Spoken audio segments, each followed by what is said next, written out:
شمع سوزاں تاخت بر پروانہ ام،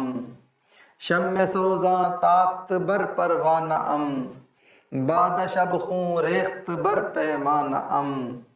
شمع سوزاں جلتی ہوئی شمع، تاخت وہ لپکا، بر پروانہ ام میرے پروانے پر، بادہ شراب، شب خون رات کا حملہ، ریخت اس نے انڈیلا، بر پیمانہ ام میرے جام پر۔ مولانا روم کی روشن شمع نے مجھ پروانے پر حملہ کیا، اور ان کی شراب نے رات میں میرے جام پر شب خون مار دیا۔ میری دعا قبول ہوئی اور میں پیر رومی کی روشن شمع محبت کی محفل میں ایک پروانے کی حیثیت سے چلا آیا، تو ان کی شمع کی لو لپک کر میری جانب تیزی سے آئی اور میری ذات کو اپنے حصار میں لے کر اپنی روشنی سے منور کر دیا۔ پھر ان کی توحیدی شراب میرے پیمانے پر شب خون مارنے کے لیے امڑ کر آئی، اور اس نے اپنی شراب عشق و مستی کو انڈیل کر میرے جام کو لبالب بھر کر مجھے پلا دیا، اور مجھے علم و معرفت کی دولت سے مالا مال کر دیا۔ اس طرح پیر رومی کے فیضان سے بہرہ مند ہو گیا، ایسے مولانا رومی کے فیض سے میری آنکھوں میں نور حقیقت کی روشنی امڑ آئی، اور اسی کے فیض سے بلخ سے گزرنے والا دریائے جیہون میرے چھوٹے سے پیمانے میں سمٹ آیا۔ حیات کیا ہے خیال و نظر کی مجذوبی، حیات کیا ہے خیال و نظر کی مجذوبی، خودی کی موت ہے اندیشہ ہے گوں نہ گوں، اسی کے فیض سے میری نگاہ ہے روشن، اسی کے فیض سے میری نگاہ ہے روشن، اسی کے فیض سے میرے سبو میں ہے جے ہوں۔ پیر رومی خاک را اکسیر کرد، پیر رومی خاک را اکسیر کرد، از غبارم جلوہ تعمیر کرد۔ خاک را مٹی کو اکسیر کرد اس نے کیمیا بنایا، از غبارم میری دھول سے، جلوہ کئی جلوہ گاہیں، تعمیر کرد اس نے آباد کی۔ پیر رومی نے میری مٹی کو کیمیا بنا کر اکسیر کر دیا، اور میری دھول سے بہت ساری جلوہ گاہیں تعمیر کر دی۔ میری خاک جو ایک بیکار سی چیز تھی، مولانا روم کے فیضان نے اسے کیمیا بنا کر اکسیر کر کے سونے جیسا قیمتی بنا دیا، اور میری ہستی جو ایک غبار کی مانند تھی، اسے فروزاں کر کے اس سے بے شمار تجلی گاہیں آباد کر دیں۔ گویا کہ میں جو ایک عام سا انسان تھا، مولانا کے فیض سے اکسیر ہو کر انتہائی قیمتی بن گیا، اور میری ذات جو غبار کی مانند بے وزن اور بے وقعت تھی،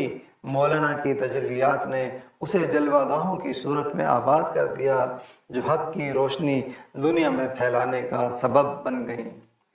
عجب مزہ ہے مجھے لذت خودی دے کر، عجب مزہ ہے مجھے لذت خودی دے کر، وہ چاہتے ہیں کہ میں اپنے آپ میں نر ہوں، ضمیر پاک و نگاہ بلند و مستی شوق، ضمیر پاک و نگاہ بلند و مستی شوق، نہ مال و دولت کاروں نہ فکر افلاطوں، ذرہ از خاک بیاباں رخت بست، ذرہ از خاک بیاباں رخت بست، تا شعاع آفتاب آرد بے دست۔ رخت بست اس نے سفر کا سامان باندھا، آرد وہ لے آیا، بے دست ہاتھ میں۔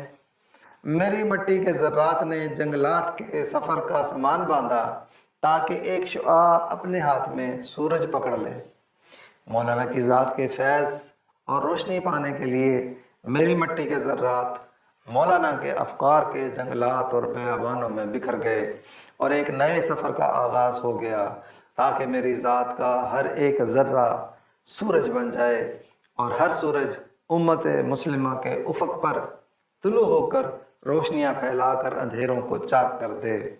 ہو صداقت کے لیے جس دل میں مرنے کی تڑپ، ہو صداقت کے لیے جس دل میں مرنے کی تڑپ، پہلے اپنے پیکرے خاکی میں جان پیدا کرے، پھونک ڈالے یہ زمین و آسمان مستعار، پھونک ڈالے یہ زمین و آسمان مستعار، اور خاکستر سے آپ اپنا جہاں پیدا کرے، زندگی کی قوت پنہاں کو کر دے آشکار، زندگی کی قوت پنہاں کو کر دے آشکار، تا یہ چنگاری فروغ جاویداں پیدا کرے، خاک مشرق پر چمک جائے مثال آفتاب، خاک مشرق پر چمک جائے مثال آفتاب، تا بدخشاں پھر وہی لالے گراں پیدا کرے، موجموں در بحر او منزل کنم، موجموں در بحر او منزل کنم، تا در تابندہ حاصل کنم، موجم میں موج ہوں، منزل کنم میں ٹھکانہ بناؤں، در تابندہ چمکتا ہوا موتی، حاصل کنم میں حاصل کروں، میں ایک موج ہوں اور میں نے اس کے سمندر کو اپنی منزل بنایا تاکہ اس سے چمکتے ہوئے موتی حاصل کر لوں۔ مولانا رومی سے آشنائی کے بعد میں نے خود کو ایک لہر بنا لیا اور پھر میں ہوا میں اڑ کر بادلوں میں چلا گیا، پھر میں نے ایک قطرہ نیسا کی شکل اختیار کر لی اور میں نے اپنی منزل مولانا روم کے بحر کے ایک سیپ کو بنایا، پھر میں اس صدف میں سما کر مولانا روم کے علم و معرفت کی سمندر کی گہرائیوں میں اتر گیا، میں نے وہاں ایک عمر گزاری اور سیپ میں پڑا پڑا اپنی خودی کی پرورش کرتا رہا، اس لیے کہ میرا مقصد یہ تھا کہ اپنی ذات کو مولانا روم کے بحر کی تہ میں پال پوس کر پیدا ہونے والا ایک چمکدار موتی بنا کر دنیا کو اپنی روشنی سے منور کر دوں۔ زندگانی ہے صدف قطرہ نیساں ہے خودی، زندگانی ہے صدف قطرہ نیساں ہے خودی، وہ صدف کیا جو قطرے کو گوہر کر نہ سکے،